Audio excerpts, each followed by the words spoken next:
Heart transplantation indications and management. Heart transplantation is the surgical replacement of the heart in patients with end-stage cardiac failure. This procedure remains a viable therapeutic alternative for patients in specific disease states. Indications for heart transplantation: dilated cardiomyopathy, ischemic cardiomyopathy, congenital heart disease for which no conventional therapy exists, ejection fraction less than 20%, intractable angina or malignant cardiac arrhythmias for which conventional therapy has been exhausted, pulmonary vascular resistance of less than 2 Wood units, age younger than 65 years, ability to comply with medical follow-up care, biventricular failure with F20% in echocardiogram, recurrent pulmonary edema despite maximum inotropic drugs. Contraindications for transplantation: age older than 65 years, this is a relative contraindication. Patients who are older than 65 years are evaluated on an individual basis. Fixed pulmonary vascular resistance of greater than 4 Wood units. Active systemic infection. Active systemic disease such as collagen vascular disease or sickle cell disease.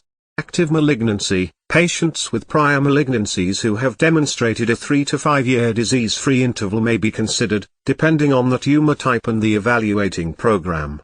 An ongoing history of substance abuse, e.g., alcohol, drugs, tobacco, psychosocial instability. Inability to comply with medical follow-up care. Laboratory studies. Virus, including hepatitis viruses, human immunodeficiency virus, Epstein-Barr virus, and cytomegalovirus. Fungus and tuberculosis. Prostate-specific antigen. Papa-Nicolau test, results should be negative before listing for transplantation. Complete blood count, prothrombin time, activated partial thromboplastin time, and a complete biochemistry profile. Blood typing and screening, panel reactive antibody testing, and tissue typing, used to determine the immunologic suitability of the patient for transplantation, and donor matching imaging studies. Imaging studies. Coronary angiography, echocardiography, postero-anterior and lateral chest radiographs, bilateral mammograms, should reveal no abnormalities. Cardiac and pulmonary evaluation, maximal venous oxygen consumption, MVO2, used to assess overall cardiac function and as a predictor of the severity of congestive heart failure and survival. Right and left heart catheterization, used to determine if the disease process is reversible or treatable by more conventional therapy. Pulmonary vascular resistance, patients with fixed resistances above 4 Wood units are not candidates for heart transplantation. Coronary angiography before transplantation. Right heart catheterization. Chest radiography. Biopsy study. Endomyocardial biopsy of the potential candidate is not routinely performed. The procedure may be considered if a systemic process involving the heart is thought to be the cause of the cardiomyopathy. Perform biopsies of appropriate areas if the patient exhibits symptoms of systemic disease. Biopsies are used to determine the extent and activity of the disease process. Systemic disease processes are a contraindication to cardiac transplantation. Cardiac biopsy from right ventricle or left ventricle. Two types of transplantation procedures. During the cardiac transplantation procedure, the ventricles are excised, leaving the great vessels, right atrium, and left atrium of the recipient. The donor heart is then sewn to these areas. A cardiac allograft can be sewn in either a heterotopic or an orthotopic position. Heterotopic transplantation is an excellent technique for patients with severe pulmonary hypertension. Inherent problems with the technique, however, include pulmonary compression of the recipient, difficulty obtaining an endomyocardial biopsy, and the need for anticoagulation. Heterotopic transplantation. Orthotopic heart transplantation is performed with either of the following techniques. 1. Shumway-Lower technique. This method is simpler and saves perhaps 10 to 15 minutes of ischemic time. 2. Bicaval anastomosis. One advantage of the bicaval method is that, by avoiding a large right atrium, the surgeon can maintain better atrial transport. Another claimed advantage of this technique is a lower reported incidence of tricuspid regurgitation. Bicaval/orthotopic transplantation. Immunosuppressive therapy. Immunosuppression is started soon after surgery. Several regimens can be used, including pre-transplantation induction therapy and simple postoperative maintenance therapy. The choice of regimen depends on the training and experience of the transplant center.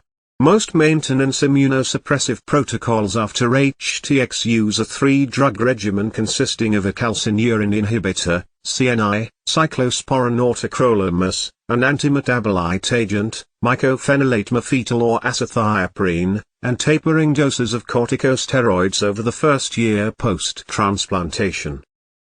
Complications after transplantation. Post-transplant complications can include the following: bleeding from suture lines, hyperacute rejection, infection, psychiatric disturbances from steroid therapy, cardiac rejection, allograft vascular disease. Education.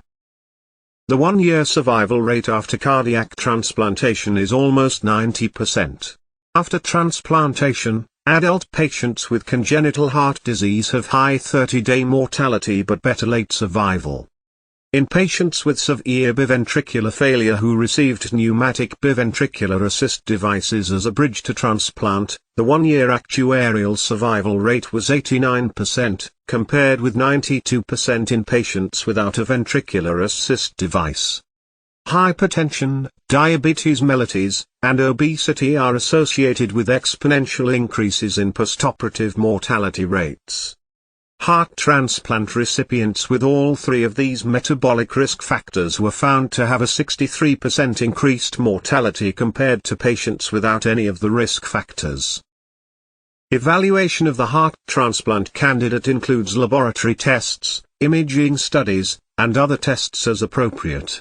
Closely monitor the heart transplant candidate for signs of clinical deterioration during the waiting period for a suitable donor organ. Administer standard therapy for congestive heart failure, CHF, and offer the patient the alternative of participating in experimental clinical trials. Such participation does not preclude listing for transplantation. Maintain close contact with the transplant center, keeping the consultants informed of ongoing medical and social issues pertaining to the candidate. Drugs used after transplantation. Cyclosporin is a cyclic polypeptide that suppresses some humoral immunity and, to a greater extent, cell-mediated immune reactions such as delayed hypersensitivity, allograft rejection, experimental allergic encephalomyelitis, and graft versus host disease for various organs. Prednisone is an immunosuppressant, used for the treatment of autoimmune disorders. It may decrease inflammation by reversing increased capillary permeability and suppressing polymorphonuclear, PMN, leukocyte activity.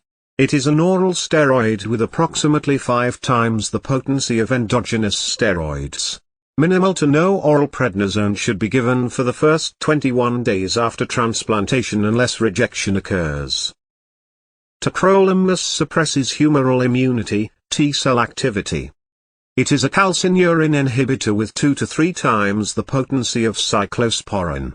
Tacrolimus can be used at lower doses than cyclosporin, but it has severe adverse effects, including renal dysfunction, diabetes, and pancreatitis. Levels are adjusted according to renal function, hepatic function, and adverse effects.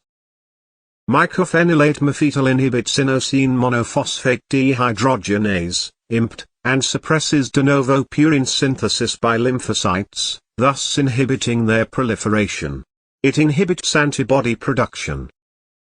Azathioprine antagonizes purine metabolism and inhibits synthesis of DNA, RNA, and proteins. It may decrease proliferation of immune cells, which results in lower autoimmune activity. Antimetabolites are used to block the uptake of vital nutrients needed by the cells. Sirolimus, also known as rapamycin, is a macrocyclic lactone produced by Streptomyces hygroscopicus. It is a potent immunosuppressant that inhibits T-cell activation and proliferation by a mechanism that is distinct from those of all other immunosuppressants. This inhibition suppresses cytokine-driven T-cell proliferation by inhibiting progression from the G1 phase to the S phase in the cell cycle. Dobutamine is a sympathomimetic amine with stronger beta than alpha effects. Dobutamine is a sympathomimetic amine with stronger beta than alpha effects. It increases the inotropic state. Norepinephrine stimulates beta-1 and alpha-adrenergic receptors, increasing cardiac muscle contractility and heart rate, as well as vasoconstriction. Epinephrine is an alpha agonist. Effects include increased peripheral vascular resistance, reversed peripheral vasodilatation, systemic hypotension, and vascular permeability. Its beta-2 agonist effects include bronchodilation, chronotropic cardiac activity, and positive inotropic effects. Heart transplantation could be avoided in 98% cases, if a patient had properly evaluated and any complaints given more importance.